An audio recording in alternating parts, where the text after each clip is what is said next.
সালামু আলাইকুম। চতুর্থ শ্রেণীর গণিত বই নিয়ে ধারাবাহিকভাবে আলোচনা করছি। তার ধারাবাহিকতা এখন তোমাদের সাথে 73 নম্বর পৃষ্ঠা থেকে আলোচনা করব। আমি নোমান। এখন তোমাদের সাথে আলোচনা করব এই গাণিতিক বাক্য সঠিক কিনা এইসব বিষয়গুলো থেকে। প্রতিটা পৃষ্ঠা নিয়ে আলাদা আলাদা আলোচনা করছি যাতে তোমাদের অনেক বেশি সুবিধা হয়। এখানে আমাদেরকে বললো খালি বক্স যোগ 8 সমান 21 গাণিতিক বাক্যটি সঠিক কিনা। তো এখানে খালি বক্সে কত আছে আমি জানি না, তো আমি বাইর করবো এটা। তাহলে এটা আমাকে বের করতে হবে। সমস্যাটি একটু জটিল, তাই না? এখানে ওরা বললো যে এটা একটু জটিল। বাম পক্ষ এবং ডান পক্ষতে 21 দেওয়া আছে, বাম পক্ষে দেওয়া আছে খালি বক্স যোগ 8। সঠিক বাক্য ভুল বাক্য। এখন কথা হলো আমি এখানে কত ধরবো। যদি আমি এখানে সংখ্যাটা ঠিকভাবে ধরি তাহলে সেটা ঠিক হবে, যদি ভুল ধরি তাহলে এখানে ভুল হবে। দেখো, উপরের গাণিতিক বাক্যটি আমরা তাৎক্ষণিকভাবে সঠিক বা ভুল বলতে পারি না, কারণ এখানে কিভাবে পারবো, এখানে তো দেওয়া নাই। একটি সঠিক হতে পারে আবার ভুলও হতে পারে, এটা আমাদের উপর ডিপেন্ড করতেছে আমরা কি বসাবো। যেটা বসাবো সেটার উপর ডিপেন্ড করে এটা কি হবে, সঠিক বা ভুল হবে। বাক্যটি সঠিক না ভুল তা নির্ভর করে খালি ঘরের কোন মান ব্যবহার করা হয় তার উপর। এখানে এই ক্ষেত্রে যদি খালি ঘরে আমরা 13 বসানো হয় তাহলে গাণিতিক বাক্যটি সঠিক হবে, যেমন 13 যোগ 8 সমান 21, তাহলে এটা সঠিক। আবার যদি খালি ঘরে আমরা অন্য সংখ্যা বসাই, যেমন 12 যোগ 8 তাহলে 20 হয়, তাহলে এটা আসছে 21, তাহলে গাণিতিক বাক্যটি কি নয়, সঠিক নয়। খালি বক্সে যে কোনো মান ব্যবহার করা যায়। বাক্যটি সঠিক নাকি ভুল তা নির্ভর করে খালি বক্সের কোন মান বসানো হবে তার উপর। 1 নাম্বার, শরীফের কাছে কিছু এবং বিনার কাছে 8টি বই আছে। দুইজনের কাছে মোট 18টি বই আছে। শরীফের কাছে কতটি বই আছে তার জন্য একটি গাণিতিক বাক্য তৈরি করি। মনে করি শরীফের বইয়ের সংখ্যা জানি না, খালি বক্স। গাণিতিক বাক্যটি তাহলে কি হবে, তাহলে এখানে দেখো বিনার কাছে শরীফের কাছে কিছু বই আছে, কিছু কয়টা জানি না, তার জন্য খালি বক্স। এবং বিনার কাছে আরও 8টা আছে, তাহলে যোগ 8টা। ওদের দুজনের বই একত্রে হলো 18টা, তাহলে সমান সমান কত হবে, 18 হবে। তো এখন খালি বক্স সমান কত সেটা আমরা জানি না। এখানে দেখো, এখন আমরা খালি ঘরের সংখ্যাটা বের করব। খালি ঘরে বিভিন্ন সংখ্যা বসাই, 8 বসালাম, 8 যোগ 8 সমান কত হচ্ছে, 8 যোগ 8 16 হচ্ছে, কিন্তু এখানে 18, তাহলে এটা ভুল। 9 বসালাম, 9 যোগ 8 তাহলে 9 যোগ 8 কি 18 হচ্ছে না, তো 17 হচ্ছে, তাহলে এটাও ভুল। 10 বসালে 10 যোগ 8 সমান 18, তাহলে এটা সঠিক, তাহলে এখানে যদি 10 বসে তাহলে সঠিক। 11 বসালে 11 যোগ 8 সমান কত হবে, 19 হয়ে যাবে, তাহলে সেটা 18 এর সমান নয়, তাহলে এটাও ভুল। আমরা যোগ ও বিয়োগের মধ্যকার সম্পর্ক ব্যবহার করেও সমস্যাটি সমাধান করতে পারি। যেমন এখানে যোগটা এই সমান চিহ্নের আগে কি আকারে আছে, 8টা যোগ আকারে আছে।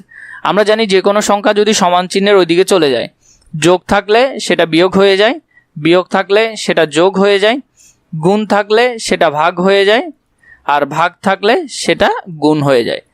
তো এগুলো তোমরা আস্তে আস্তে শিখো। এখানে দেখো যোগ আছে, তাহলে ওইদিকে গেলে কি হয়ে যাবে, বিয়োগ। তাহলে 18 থেকে যদি 8 চলে যায়, 8 থাকে 10, তাহলে খালি বক্স সমান কত, 10। এখানেও আমাদের উত্তর আসছিল 10। তো আমরা আস্তে আস্তে শিখতেছি, একটু ধৈর্য ধরতে হবে আমাদেরকে শেখার জন্য। 1 নম্বরে বললো খালি বক্সকে অজানা সংখ্যা হিসাবে ব্যবহার করে নিচের বিবরণের গাণিতিক বাক্য লিখি এবং খালি বক্সের মান নির্ণয় করি। এখানের মধ্যে আমরা খালি বক্সের মানগুলো নির্ণয় করব। 1 নম্বরে বললো একটি সংখ্যার সঙ্গে 12 যোগ করলে যোগফল 180 হয়। একটা সংখ্যা কত আমরা জানি না, তাহলে একটা সংখ্যা আমাদের বের করতে হবে। তাহলে এখানের মধ্যে যদি গাণিতিক বাক্যটা আমরা করি, দেখো এখানে খালি বক্স সমান কত আমি জানি না, খালি বক্স সমান কত জানি না, এটার সঙ্গে কত যোগ করব, 12 যোগ করব।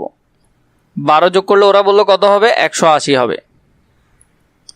তো এখন এই যে এটা যোগ আকার আছে, ওইদিকে গেলে বিয়োগ আকারে, তাহলে আমি চাইলে এখানে বা দিয়ে লিখতে পারি, বা খালি বক্স সমান সমান 180 বিয়োগ কত, 12। যোগ আকারে ছিল, ওইদিকে গেলে কি হবে, বিয়োগ হবে। 180 থেকে যদি 12 যায়, 180 বিয়োগ 12, 100 কত হবে, 168 হবে। তাহলে 106 8। ঠিক আছে, তো এইভাবে করে তোমরা এগুলো সমাধান করতে পারবে। এখানের মধ্যে অঙ্কগুলো আসলে এভাবেই সমাধান করা হয়। আমরা বাকিটা দেখি একটু। একটি সংখ্যার সঙ্গে 15 গুণ করলে গুণফল 270 হয়। একটা সংখ্যার সঙ্গে, সংখ্যাটা কত আমি জানি না, তাই একটা খালি বক্স ধরে নিলাম। এটার সঙ্গে আমরা যদি 15 গুণ করি, গুণ কত, 15 গুণ করলে গুণফল কত হবে, 270 হবে। কত হবে, 270। তাহলে বা দিলাম, খালি বক্স দিলাম, গুণ আকারে 15 আছে, ওইদিকে গেলে ভাগ আকারে হবে, সমান সমান 270 ভাগ 15, ভাগ কত, 15। তাহলে 270কে 15 দিয়ে ভাগ করলে কত হয়, 270 ভাগ 15, এটা হবে কত, 18। তাহলে খালি বক্স সমান সমান কত, 18। তো এগুলো আমি জাস্ট তোমাদেরকে এমনি করিয়ে দিলাম, তোমাদের যাতে সুবিধা হয় তোমরাও একটু ভালো করে দেখবে। অনেক দেখো তোমরা ভিডিওগুলো, তার জন্য তোমাদেরকে অসংখ্য ধন্যবাদ। আমরা এখন পরেরগুলো দেখবো ধারাবাহিকভাবে। আগে একটু মুছে দিয়ে এগুলো। তোমাদের আর কার কার কোন বিষয় প্রয়োজন, কোন পৃষ্ঠা প্রয়োজন, তোমরা নির্দ্বিধায় আমাকে বলবে, আমি তোমাদের জন্য ইনশাল্লাহ দিব। তোমরা তাও আমাকে কমেন্ট করে জানাও যে কোনটা কোনটা প্রয়োজন হয়। তোমরা অনেকেই আমাকে বলো মেসেজ দিয়ে যে অন্যগুলো দেওয়ার জন্য, সেগুলো আমি তোমাদের জন্য ধারাবাহিকভাবে রেডি করছি।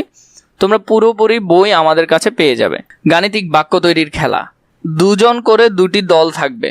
প্রত্যেক দলকে এক সেট কার্ড, 6টি সংখ্যা ও 4টি প্রতীক দেওয়া হবে। কার্ড ব্যবহার করে গাণিতিক বাক্য তৈরি করবে। গাণিতিক বাক্য তৈরিতে প্রত্যেক দলকে কমপক্ষে 3টি প্রক্রিয়া প্রতীক ব্যবহার করতে হবে। যে দলের গাণিতিক বাক্যের মান বড় হবে সে দল বিজয়ী হবে। তাহলে আমাদেরকে কি বললো, এখানে আমাদেরকে 6টা সংখ্যা দিল, সেগুলো দিয়ে আমরা কি করব, গাণিতিক বাক্যের মধ্যে এই চিহ্নগুলো মানে এই 4টা থেকে যে কোনো 3টা আমাদের ব্যবহার করতে হবে। তো এই 3টা ব্যবহার করে তোমাদেরকে একটা বড় সংখ্যা নির্ণয় করতে হবে, তাহলে তোমরা বিজয়ী হবে। তো আমি তোমাদেরকে বলবো তোমরা ভাগ চিহ্নটা ছাড়া বাকিগুলো ব্যবহার করবে, যেটা তোমাদের জন্য ভালো হবে। অথবা তোমরা চাইলে ভাগ চিহ্ন ব্যবহার করতে পারো, কিন্তু ভাগ 1 দিবা। ঠিক আছে, ভাগ 1 দিলে দেখবে তোমাদের সংখ্যাটা খুব বেশি বড় হচ্ছে।